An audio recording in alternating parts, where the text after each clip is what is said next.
Tasain OO, tasain OO, yang artinya halo Urbaners dimanapun kalian berada, bagaimana kabarnya? Kembali lagi bersama saya John, still in the house. Seperti kita tahu, psikopat biasanya adalah sosok yang memburu dan membunuh mangsanya. Tetapi kali ini justru psikopatlah yang harus diburu dan dijadikan mangsa oleh seseorang yang memiliki rencana matang untuk memberantas para psikopat. Semenarik apakah cerita film ini? Langsung saja pasang handsfree, simetris, kampus rebahan, kencangkan celana dalam. Selamat menonton dan cekicrot.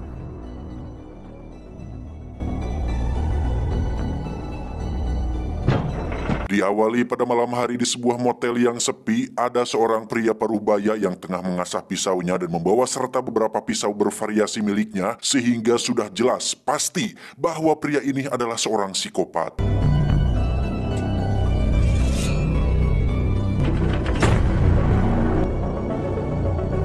Baru saja berangkat, sang psikopat langsung melihat mangsa empuk, yakni seorang wanita bernama Carrie yang sedang berada di bilik telepon, di mana dia segera menghampiri Carrie dan menawarkannya tumpangan. How far are you going? As far as I can.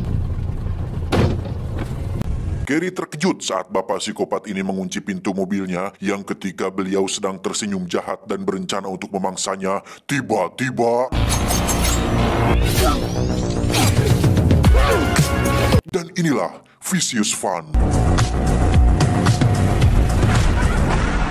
Perkenalkan, dia bernama Jul, tidak pakai karnain, seorang jurnalis majalah horor yang sedang bersama dengan seorang filmmaker atau pembuat film, menyampaikan kekurangan dan pengulangan pola film psikopat yang gitu-gitu aja. Menurut Jul, supir taksi adalah satu-satunya profesi samaran yang sempurna untuk seorang psikopat yang doyan membunuh, karena wajah seorang supir taksi jarang diingat, bisa berkeliaran bebas di jalanan, dan memiliki peluang besar untuk mencari mangsa secara acak tanpa harus takut dicurigai. Can you show the correspondence for Vicious Fun out, please? We're Vicious done. Fanatics. Jul sendiri tinggal di sebuah rumah kontrakan campuran yang di situ ada penghuni wanita bernama Sarah, baru saja pulang diantar oleh kekasih barunya, di mana Jul rupanya naksir kepada Sarah, tapi tidak percaya diri dengan dirinya sendiri.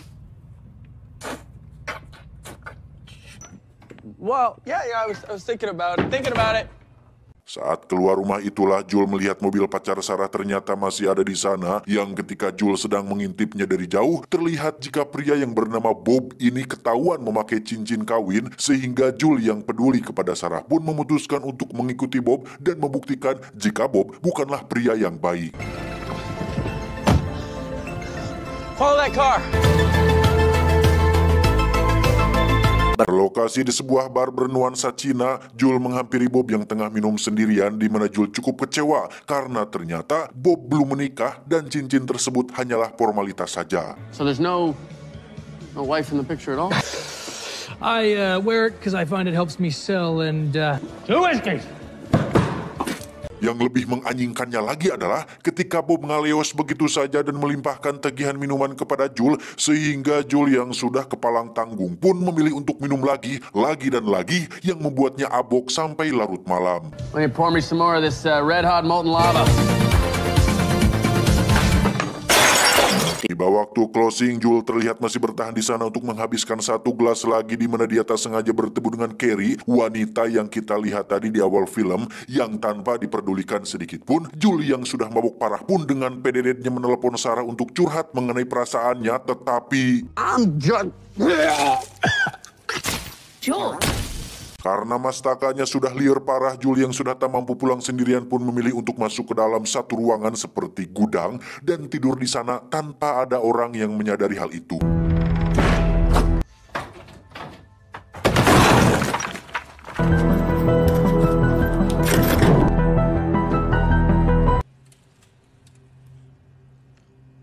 Dan ya, bar yang tadinya terlihat normal kini sudah berubah menjadi tempat sesi sharing dan curhat, di mana orang-orang ini ternyata adalah para psikopat, dan pertemuan ini adalah pertemuan khusus untuk para psikopat yang saling berbagi cerita dan pengalaman masing-masing tentang metode apa yang dipakai untuk membunuh korbannya. You must be Phil. Take a seat. Jul dianggap sebagai anggota baru bernama Phil, yang sebenarnya Phil yang asli sudah mati dibunuh oleh Carrie di adegan awal tadi, di mana Jul harus benar-benar dibuat tegang dan gugup ketika disuruh untuk berbicara tanpa tahu apa tujuan perkumpulan ini. What do you do with the bodies? I have a 17-point plan that involves... Saat mereka mulai saling bicara itulah Joel akhirnya sedikit demi sedikit mulai menyadari jika apa yang mereka bicarakan adalah tentang pembunuhan dan persikopatan, sehingga Joel yang polos pun terpaksa mengarang cerita sebagai seorang psikopat supir taksi seperti apa yang dia jelaskan dengan seorang filmmaker tadi siang. You've driven with? No. They're the perfect killers. Masih ada satu orang yang belum datang. Sang ketua bernama Jack pun meminta semua orang untuk istirahat dulu 10 menit sambil menunggu. Yang kesempatan tersebut dimanfaatkan Joel untuk kabur melalui pintu utama. Namun ketika baru akan dibuka, tiba-tiba... Okay, fine.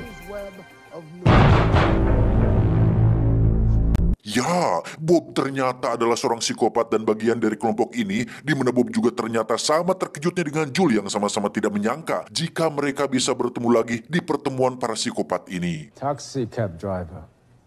Taxis?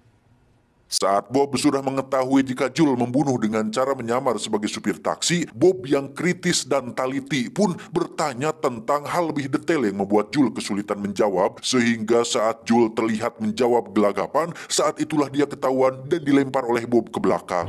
Hey, you don't gotta get up. Looks like we have ourselves. Dari sekian psikopat, Jack adalah sosok yang paling sok merasa pemimpin dan berpengalaman dalam bunuh-membunuh. Bahkan beberapa kali sempat terucap kata yang kurang menyenangkan seperti menyebut mereka semua psikopat amatiran, sehingga ketika sikapnya semakin lama semakin menyebalkan, satu psikopat bernama Michael pun memilih untuk membunuhnya, disusul oleh yang lain yang juga sama jengkel terhadapnya. I'm so much better than this. Where are you going? Saat Joel ketahuan membawa alat perekam, saat itulah Carrie langsung menendangnya ke dapur, entah apa maksudnya, tetapi Carrie segera mengunci pintu dari dalam supaya tidak ada yang bisa masuk ke dalam sana. Bob dan kawan-kawan menganggap jika Carrie ingin menghabisi Joel sendirian tanpa diganggu oleh orang lain, sehingga mereka memutuskan untuk menunggu sampai Carrie selesai dengan hal itu.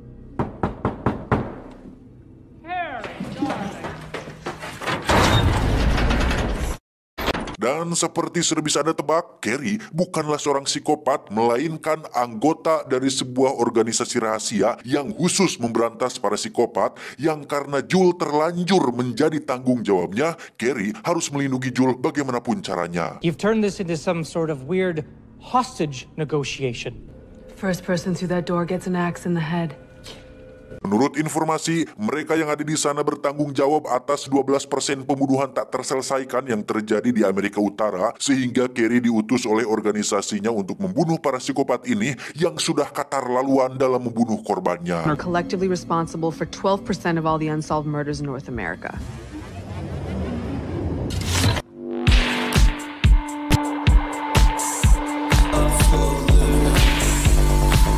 Dan mari saya perkenalkan Anda dengan satu persatu psikopat di luar sana. Yang pertama ada Hideo, seorang koki kelas atas spesialis membunuh dan memakan daging manusia. Kedua ada Mike, seorang pria tinggi besar yang khusus memburu korban remaja yang berkemah dan melakukan pembunuhan tepat saat para remaja tersebut sedang melakukan pengenceritan. Ketiga ada si badut yang melakukan metode pembunuhan dengan cara unik, yaitu dengan menyiksa si korban berkali-kali setelah terluka disembuhkan lagi sampai si korban benar-benar kesakitan sebelum menemui ajalnya. Yang terakhir dan paling berbahaya di antara yang lain ada Bob, sang sosiopat yang memiliki IQ 180 ke atas, sangat manipulatif dan bisa menyamar menjadi siapapun, merayu wanita sampai kelepak-kelepak untuk kemudian dibunuh dengan sangat rapi. Upscale fusion cuisine and raw human flesh. And it's not uncommon for at least one woman to escape from one of his rampages. Choose. Guy's a chameleon. Ingin memastikan Carrie bukanlah pengkhianat, Hideo dan si badut diutus untuk masuk ke dalam dapur di mana Bob sendiri akan membersihkan jasad si Jack untuk melenyapkan barang bukti.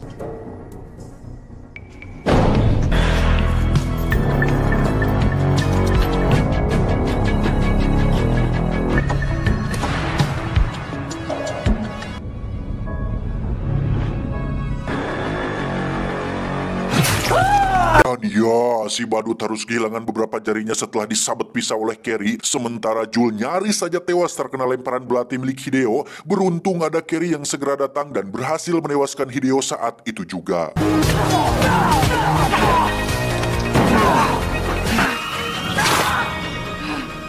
Tak lama Bob menemukan KTP si Jul yang di situ terdapat nama lengkapnya, yang akhirnya Bob menyadari jika Jul adalah teman kontrakannya Sarah, cewek yang sedang jadi target mangsanya.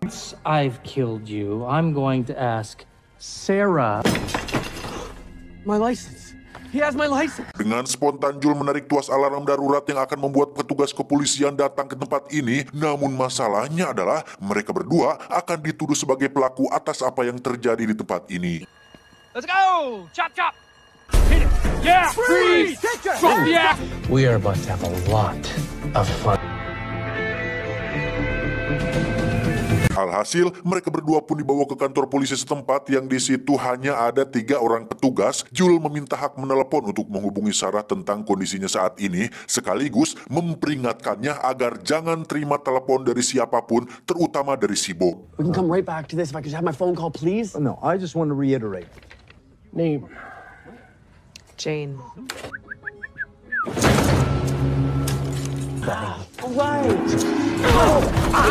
Ya, Kerry tiba-tiba bertindak agresif yang membuat kedua polisi ini panik, namun tetap sok keren untuk menjaga kredibilitasnya, yang ternyata tindakan tersebut bukanlah tanpa alasan.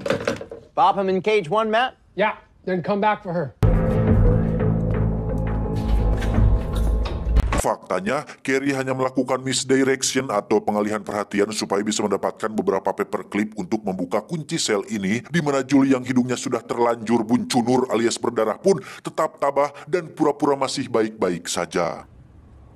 Distraction. Yeah.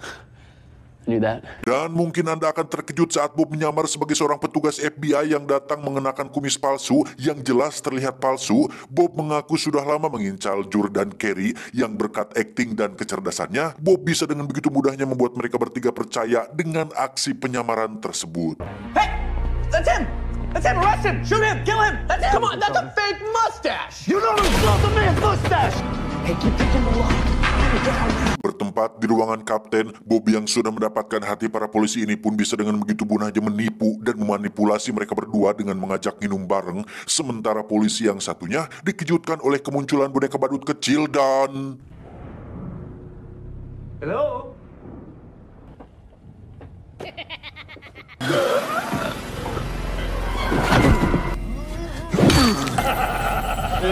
Tak lama, listrik di kantor polisi ini pun mati, yang sudah jelas adalah ulah dari si Mike, psikopat berbadan tinggi besar, sehingga membuat satu petugas memutuskan untuk memeriksa si Kring di ruangan belakang. Tony! Tony!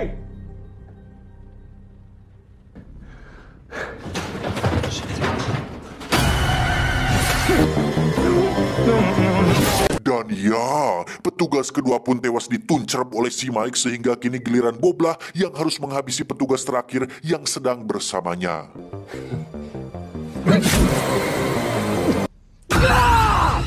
Jesus Christ! We need to wrap things up.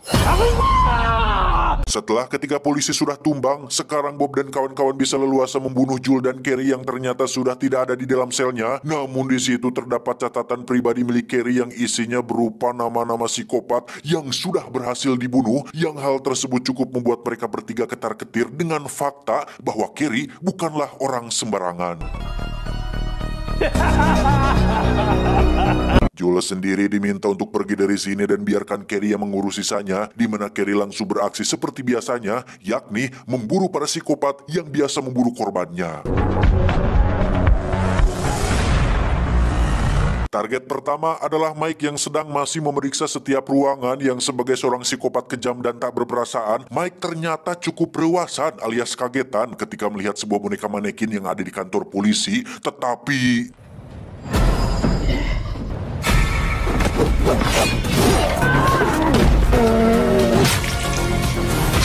Tak disangka muncullah Sarah yang datang untuk menjemput Jul, di mana dia langsung masuk ke dalam dan bertemu dengan si badut. Sarah refleks mempraktekkan latihan karatenya yang membuat si badut kesakitan. Yang tak lama, muncullah Jul dan Kerry yang langsung membunuh si badut menggunakan suntikan racun miliknya sendiri. Carrie, watch out! Carrie! Dari situ mereka terlibat ketegangan dengan kemunculan Bob yang sempat melukai tangan Jul, yang ketika Carrie sedang dicekik, Jul pun mengambil telepon dan mendagor kepala si Bob hingga ngajongkeng tak berdaya. Dan seperti kebanyakan tokoh utama boloho alias bodoh, mereka tidak memastikan si Bob benar-benar mati dan malah sibuk pergi meninggalkan tempat ini, yang mana saat Bob muncul di depan jalan, mereka langsung menabraknya hingga terjatuh untuk kedua kalinya. Karena Carrie mengalami kritis, Jul dan Sarah terpaksa membawanya ke rumah sakit dan menjaganya sampai pulih dan tersadar, yang ketika Jul sedang pergi ke belakang, dia melihat ada jejak darah yang ternyata Bob masih hidup dan menyamar sebagai dokter di rumah sakit ini.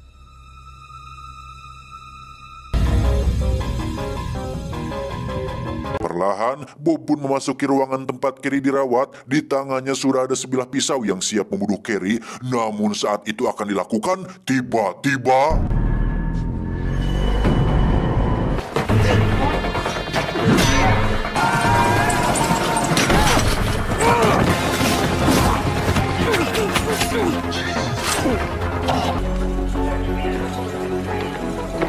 Beberapa waktu berlalu, kini Jul terlihat berpenampilan beda dengan kumis tipis yang menjelebet, di mana dia ternyata sudah menjadi partner resmi Carrie dalam bisnis perburuan ini, sehingga dengan munculnya berita mengenai orang yang memburu psikopat, sekarang bukanlah masyarakat yang harus khawatir dengan para pembunuh, melainkan para psikopatlah yang harus khawatir oleh Carrie dan Jul yang memiliki misi untuk memburu seluruh psikopat yang ada di Amerika.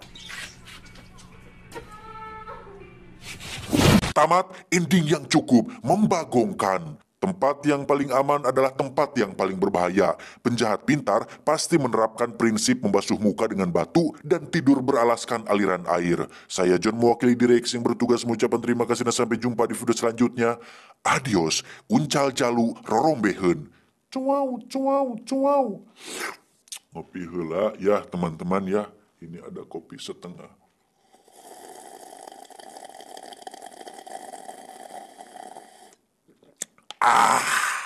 Laos, sehat-sehat buat teman semua ya, jaga kesehatan karena cuaca sudah semakin memburuk. Ya, buat yang kerja, yang sekolah, pokoknya mah dijaga ya kesehatannya ya. Saya juga alhamdulillah sekarang sudah jag-jag.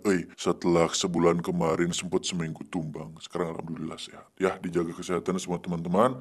Dan terima kasih dari saya. Assalamualaikum warahmatullahi wabarakatuh.